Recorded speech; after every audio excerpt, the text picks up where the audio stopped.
Hello, my name is Kunjan and the topic for my presentation is Cosmos. Before going into what Cosmos is all about, let's first discuss who created Cosmos and when it was created. Developers Jay Kwan and Ethan Bachnan co-founded the Cosmos network in 2014, at the time creating Tendermint, the consensus algorithm on which Cosmos network runs. Kwan and Bachnan later authored the Cosmos white paper and released its software in 2019. The Interchain Foundation ICF, a Swiss non-profit that funds open source blockchain projects, is the organization that helped develop and launch Cosmos. The Interchain Foundation held a 2 week initial coin offering ICO of the Atom token in 2017, at that time raising over $17 million. Tendermint Inc. raised $9 million to continue development of the project through a Series A funding round in 2019. So, you might have heard people talking about Cosmos as being the internet of blockchains. So let's go about demystifying what this internet of blockchains is about. Think of a scenario in which there are isolated blockchains. What that would mean is that the transactions and the liquidity are limited to their own chains only. So there would be a need of interchange or exchange of data. There would no, in this scenario that we're talking about, there is not any sharing of data or inter blockchain transaction. But wait, this problem sounds similar to what we faced when the internet was first created. There were isolated networks existing which can exchange data only amongst themselves. The very need to exchange data amongst different isolated networks is what gave rise to what we call as the network of networks, the internet. This means what we require is an ecosystem of interconnected blockchains that can communicate, share data, and transact with each other. Such a system can help us discover the full potential of decentralized finance, which we call as DeFi, and this DeFi term is nowadays very much popular. So, the good news is that such a network of blockchains exists. It is called, well, you guessed it right, Cosmos, the internet of blockchains. So, what exactly is Cosmos? You may define it as a customizable, scalable, and interoperable network of crypto networks. Now, these terms sound like many fancy terms, so let's go through them one by one. Interoperability means the interaction with other blockchains which are even built outside Cosmos. Scalability means that Cosmos can deal with much more traffic in comparison to any of its peers like Bitcoin and Ethereum. Customizability would mean that the developers that develop their blockchain applications on Cosmos have a control on how to customize their applications. Cosmos allows sharing data and tokens programmatically. But now one may think that okay, I can set up an exchange which would act as a central point for exchanging the different cryptocurrencies. What that would mean is that we'll have a central point of governance, but then it would be prone to compromise and there will be less trust on it. And the second reason is that it is against the very spirit of blockchain crypto, which works on a decentralized network. So, there should not be any central authority. Cosmos makes this happen. With Cosmos, we can have a decentralized application that can connect different blockchains. So Cosmos helps us achieve independent blockchains that can scale and connect to each other in a decentralized manner. What would you do if you want to make such a system? So first of all, you would need a channel by which the different blockchains can talk to each other, right? So here comes the networking layer. A blockchain called the Cosmos Hub is created on the Cosmos network. The independent blockchains created in the Cosmos network form different entities that we call as zones. Now, each of these zones they perform independently. They validate the transactions, create and exchange tokens, and add blocks to the blockchain. Pretty much what a blockchain does. The function of Cosmos Hub is to connect these zones with each other so that they can communicate, and it also keeps track of the state of the zones. So it maintains the ledger of the states of these zones. But how do blockchains communicate with each other? Let's again consider our internet analogy here. The nodes in the network are connected to one another through a channel. In order to send messages from one node to another, we must specify a set of rules or a format in which the data is communicated and the way it is sent, which we call as the protocol. So a protocol defines the set of rules or a language which both the counterparties involving in the communication can understand. Similarly, the zones in the Cosmos Hub communicate using inter-blockchain communication protocol. This protocol ensures that the data is securely transferred amongst the connected zones. What is cool about this protocol is that even very different blockchains with very different consensus methods, validators, and applications can be supported on it. This means that you can easily exchange data between a proof of work blockchain like Bitcoin and a proof of history blockchain like Solana. Once the transaction occurs, the state of the hub changes, right? Since it is a decentralized system, every node maintains its own ledger. So we need a mechanism that can enable the nodes to agree upon the current state of the system. And this is called the consensus algorithm. So next up we have the consensus layer. Cosmos uses the Tendermint BFT. BFT stands for Byzantine Fault Tolerance Algorithm. So the Byzantine fault tolerance algorithm is the feature of a distributed network to reach consensus or an agreement on the same value, even when some of the nodes in the network fail to respond or respond with incorrect information. Cosmos uses a delegated proof of stake mechanism. But what is proof of stake? Let's see. You might have heard about the proof of work algorithm. What it does is that it sets a race amongst the miners as to who will be able to compute a certain special number for a block, which can then be added to a blockchain.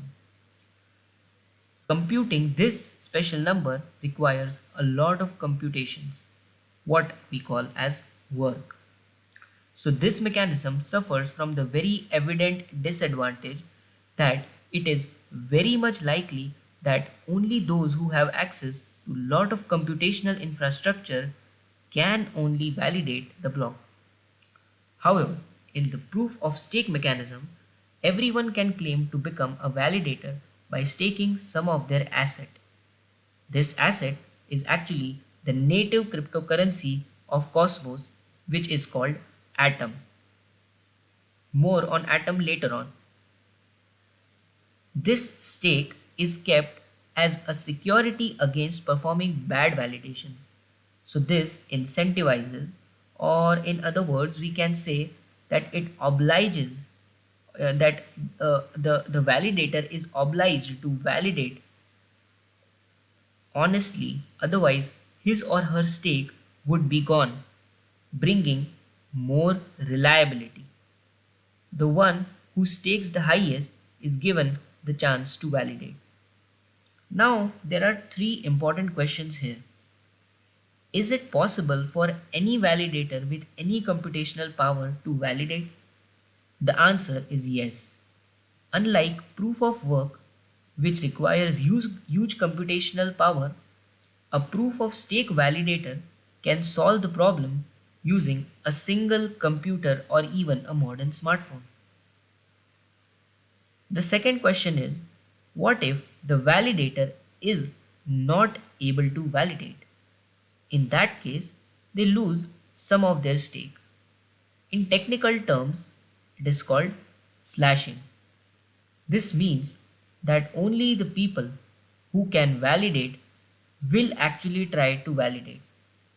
So, it gives increased assurance for a successful validation. The third question is, what if someone cheats? If anyone tries to validate a fake transaction, it it is then fact checked by all other users, and if it turns out to be fake, then the validator loses his or her stake. An improvement over this is the delegated proof of stake mechanism. In this mechanism, a bunch of people who have staked the highest assets vote for a third person to become a validator. This gives the advantage that the validator himself does not have to buy the native cryptocurrency and stake it. This is exactly what Cosmos uses. In order for the participants, which we call as the validator nodes, to power the blockchain and vote on changes, they need to first stake Atom. To become a validator, a node needs to be in the top 100 of nodes staking Atom. Voting power is determined by the amount of Atom staked. Users can also delegate their tokens to other validators, allocating votes to them while still earning a portion of the block reward. Validators are incentivized to perform honestly because users have the flexibility to easily switch between the validators they delegate their atom to depending on their voting preferences. The next question that comes is that is building a blockchain on Cosmos require so much effort? The answer is no. Cosmos has something called the Tendermint BFT engine that neatly packages the network and the consensus layer. This allows the developers to build blockchains without having to code them from scratch. The required protocol layers to make the network run go into this black box. So far, so good. Now, what is missing is a way to provide users an interface using which they can interact with the blockchain. Maybe you guessed it right. It is the application. The third layer is the application layer, which processes the transactions and updates the state of the network. For efficient blockchain application development, the Cosmos team has also built the Cosmos Software Development Kit SDK, allowing the developers to build blockchains using the Tendermint consensus algorithm. The SDK minimizes the complexity by offering the most common functionality contained among blockchains, that is, staking, governance, and tokens. Developers can create plugins to add any additional features they want to have. These applications connect to the Tendermint BFT through uh, uh, these applications connect to the Tender BFT, which is the black box which we talked about earlier, through a protocol which is called the application blockchain interface. So we can see how Cosmos can easily help us in application development. Next up, what problem Cosmos solves for us? So we'll look at the scalability problem first. Ethereum and many other blockchains use a used a proof of work mechanism which is inherently slow and it is not very scalable, whereas Cosmos uses a proof of stake mechanism which turns out to be 1000x faster than Ethereum. You can see that we have compared 10,000 transactions per second on Cosmos with Ethereum having 15 to 20 transactions per second, and that's the reason why Ethereum's gas fees is too high. On Cosmos, the block time is around 1 second.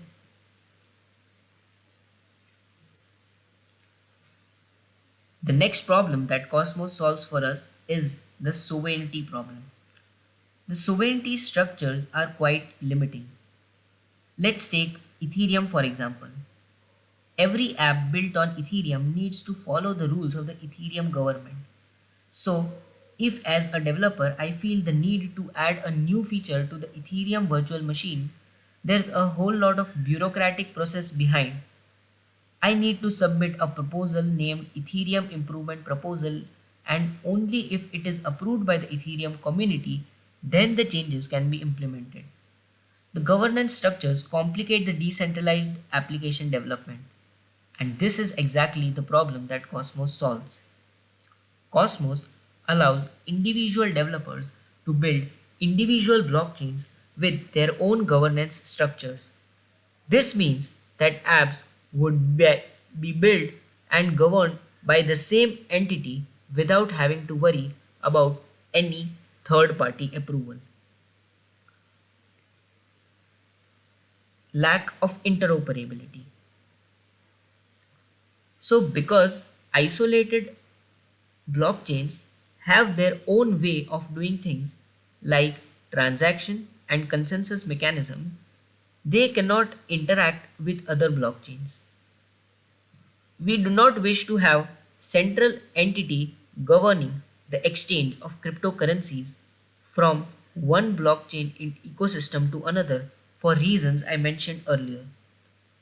Cosmos provides a neat, decentralized way to create a bridge between these blockchains. Another problem which we face due to the lack of interoperability is that it limits the value creation. So, now my statement about Cosmos being crucial for the growth of DeFi makes much more sense. Let's talk about Atom.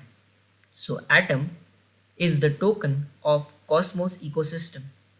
It is its native cryptocurrency. One of the myth that goes with Atom is that it is money.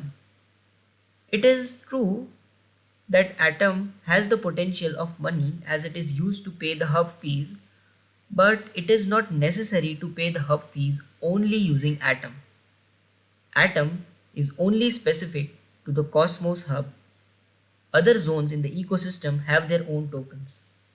Use case of Atom is different from other cryptos who charge fees within their ecosystem using their own native cryptocurrency. Atom also acts as license to validate, vote, or delegate as under the proof of stake mechanism. Atom also does not have a maximum supply unlike its peers like Bitcoin. So now I hope that you know what Cosmos is all about, what it does, what problem it solves, and why it is called the Internet of Blockchains. Thank you.